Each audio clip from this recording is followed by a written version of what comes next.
7, 6, 5, 4, 3, 2, 1.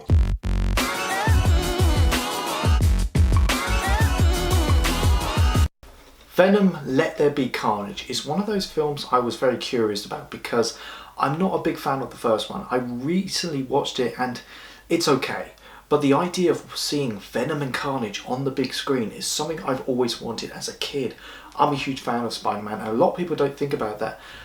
Carnage is basically Spider-Man's Joker, not the Green Goblin. A lot of people don't think about that. And like, I remember watching the 90s cartoon as a kid. I remember Peter Parker was Carnage in the last couple of episodes. And also back in the day in the PS1 on Spider-Man, there was one point that Doc Ock had the Carnage symbiote and he became Monster Ock. My god, that shit gave me nightmares. Now, I enjoyed Venom, Let There Be Carnage a bit more than the first film, thanks to Carnage. But I wouldn't say this is a good film, but it's not far off. Now, the film is only 90 minutes long and it's just enough to flesh out the story, I believe. I mean, it's a nice change of pace and it's definitely a change from all the kind of unnecessary over 2 hour summer blockbusters we've had. Now, it still has those first movie issues, like there's some like stuff that's not explained, like at one point Carnage needs to kill Venom in order to survive because they both can't exist. That's fine, but the film doesn't explain why they can't both exist at the same time.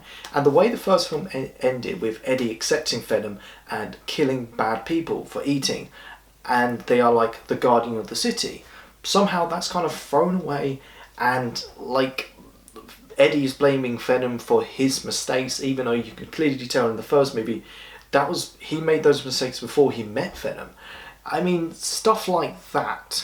You can tell they edited a lot out of this film, but it's not distracting. The film is really fun. Tom Hardy as Eddie Brock / Venom is just fantastic. Woody Harrelson as Cletus Cassidy and Carnage is just brutal. The things he does in this film is just so bloody. The story is pretty solid. The action is great. Seeing Venom and Carnage fight in the third act of the film, it's just something I've always wanted for years. I mean, everybody got their Godzilla vs. Kong in the beginning of the year back in March. Now I've got my Venom vs. Carnage and it just fills me with joy. And the cast does, I mean the supporting cast does a really solid job.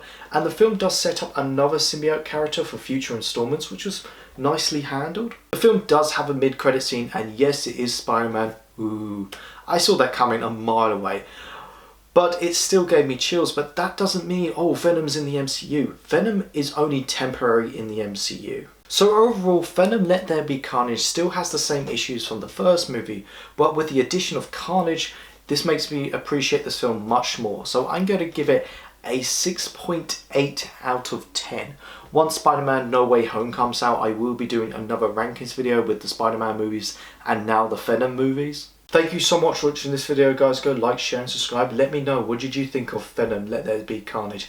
And would you put it over the first movie? I would. Go check out my Facebook, my Twitter and my Instagram page. You guys are awesome. I've got your back.